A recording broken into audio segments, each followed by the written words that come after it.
सुप्रभात बच्चों, e learning कक्षा में आप सबका स्वागत है। आज हम लोग पाठ 4 अहम आम्रम इसका अध्ययन करेंगे। बच्चों, अहम उत्तम पुरुष एक वचन का रूप है और इसका अर्थ होता है मैं, और आम्रम का अर्थ है आम। तो इस तरह से पाठ के शीर्षक का अर्थ हुआ मैं आम।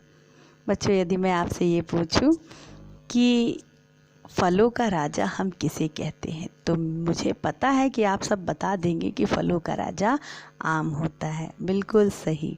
आज इस पाठ में एक बच्चे को आम अपने जीवन की गाथा बता रहा है, अर्थात अपनी कहानी बता रहा है कि वह किस तरीके से बीज से पौधा बना, फिर वृक्ष बना और फिर मीठे मीठे रसीले फलों से भर गया।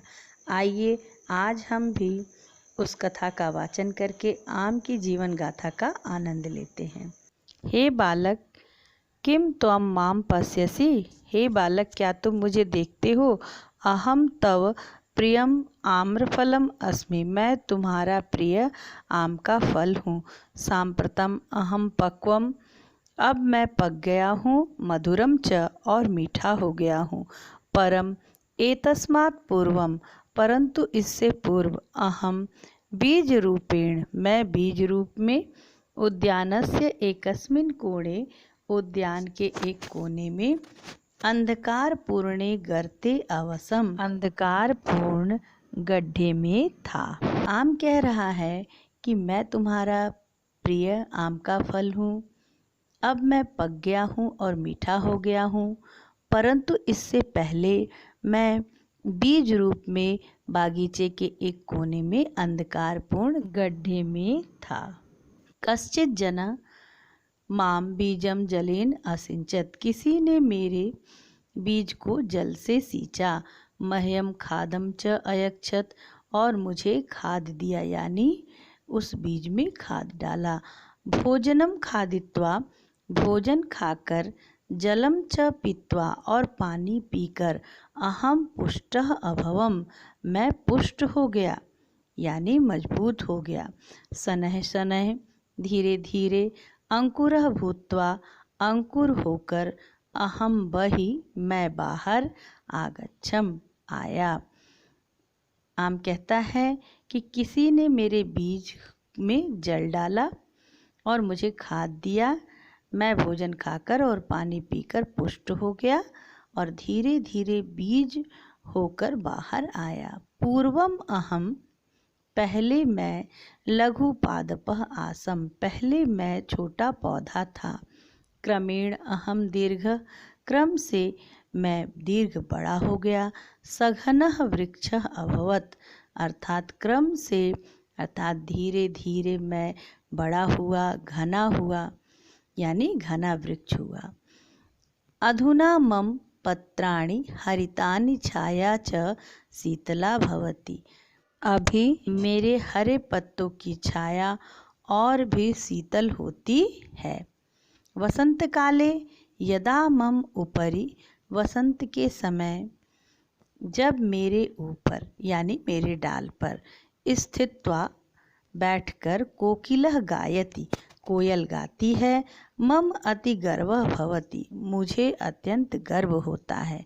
यदा वृक्षस्य अधः, जब वृक्ष के नीचे, श्रान्ताः, थके हुए, पथिकाः, पथिक, विश्रामं कुर्वन्ति, अर्थात जब वृक्ष के नीचे थके हुए पथिक विश्राम करते हैं, मम संतोषः जायते, तब मुझे संतोष होता है यह देखकर। मम पत्राणि उत्सवानां शोभां वर्धयन्ति, मेरे पत्ते उत्सव की शोभा बढ़ाते हैं। जब भी कोई धार्मिक अनुष्ठान या पूजा पाठ होता है तो उसमें आम के पत्र की ज़रूरत पड़ती है। एतत् दृष्ट्वा, यह देखकर, चित्त में प्रसन्नम भवति, यह देखकर मेरा मन प्रसन्न होता है। यथा त्वं तथा अहम अपि ग्रीष्म कालस्य प्रतीक्षां करोमि। आम कहता है कि यथा त्वं अपि ग्रीष्म कालस्य प्रतीक्षां करोमि, जिस प्रकार से तुम ग्रीष्म काल की, यानी गर्मी के मौसम की प्रतीक्षा करते हो, तथा अहम अपि, वैसे ही मैं भी ग्रीष्मकाल की प्रतीक्षा करता हूँ। पश्य देखो, सूर्यस्य तीव्रेण आतपेन मम फलानि अधुना पक्वानि। देखो, सूर्य के तीव्र धूप से मेरे फल अब पक गए हैं। आम कहता है कि पश्य सूर्येण तीव्रेण आतपेन, सूर्य के तीव्र धूप से, आतप मीन्स धूप होता है, धूप से मम फलानि, मेरे फल अधुना अब पक्वानि, पक गए हैं। क्वानि अपक्वानि वा आम्रफलानि सर्वथा गुणकराणि सन्ति। का तात्पर्य है बच्चों कि पके हुए और कच्चे आम के फल सर्वथा गुणकारी होते हैं। किम इदानीम भवान, क्या इस समय आप माम खादितुम इच्छति, मुझे खाने की इच्छा रखते हैं। आम कहता है खादतु खादतु नंदतु च, खाइए खाइए और आनंद लीजिए। अहम सर्वेषां प्रियम, मैं सबका प्रिय हूँ। विशेषतः बालका नाम, विशेष तौर पर बच्चों का। मम फलानि खादित्वा, मेरे फल को खाकर, सर्वे नंदन्तु, सभी को आनंद आता है। मम जीवनम परोपकाराय एव, मेरा जीवन परोपकार के लिए है। बच्चों, अभी हम लोगों ने पाठ 4 अहम आम्रम का अध्ययन किया। बच्चों, इस पाठ में आम अपने बारे में बताता है कि किस तरह से वह बीज से पौधा हुआ, पौधा से वृक्ष हुआ, वृक्ष पे फल लगे, उसकी शीतल छाया में लोग विश्राम करते हैं, उसकी डाली पर बैठकर कोयल गाती है, धार्मिक अनुष्ठानों में उसके पत्र का प्रयोग होता है और लोग उसे खाकर आनंद का अनुभव करते हैं। बच्चों, इस पाठ से हमें यह शिक्षा मिलती है कि हमें भी स्वार्थी न होकर दूसरों के लिए कुछ न कुछ करना चाहिए। कहा भी गया है, तरवर फल नहीं खात है, सरवर पियहि न पान, कहि रहीम पर काज हित, संपत्ति सचहि सुजान। अर्थात पेड़ जो होता है वह अपना फल स्वयं नहीं खाता, वह दूसरों के लिए देता है, और जो सरोवर है उस सरोवर अपने जल का पान स्वयं नहीं करता है। अर्थात इन दोनों का ही जीवन परोपकार के लिए होता है। इसलिए बच्चों, हम लोगों को भी परोपकारी होना चाहिए। तो आइए बच्चों, अब हम लोग ध्यातव्यम अंश को पढ़ लेते हैं। कत्वा प्रत्यय का प्रयोग करके के अर्थ में होता है, अर्थात कत्वा जब अर्थ होता है करके तब इसका प्रयोग होता है। यथा अहम भोजनम खादामि, अहम पुष्टम भवामि, अहम भोजनम खादित्वा पुष्टम भवामि, मैं भोजन खाकर पुष्ट होऊंगा। दूसरा, कत्वा प्रत्यय केवल धातु में जोड़ा जाता है, इसका केवल त्वा शेष रहता है। यथा खाद धन कत्वा, तो केवल कत्वा का त्वा बचा तो जोड़ने पर बना खादित्वा। कत्वा प्रत्यांत पद अव्यय होते हैं।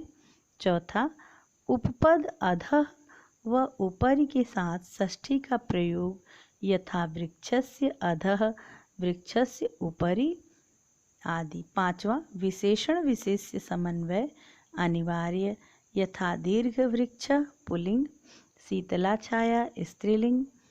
छठवां, सर्वनाम माम मुझे, मम मेरा, मह्यम मेरे लिए का प्रयोग हुआ है यहाँ पर।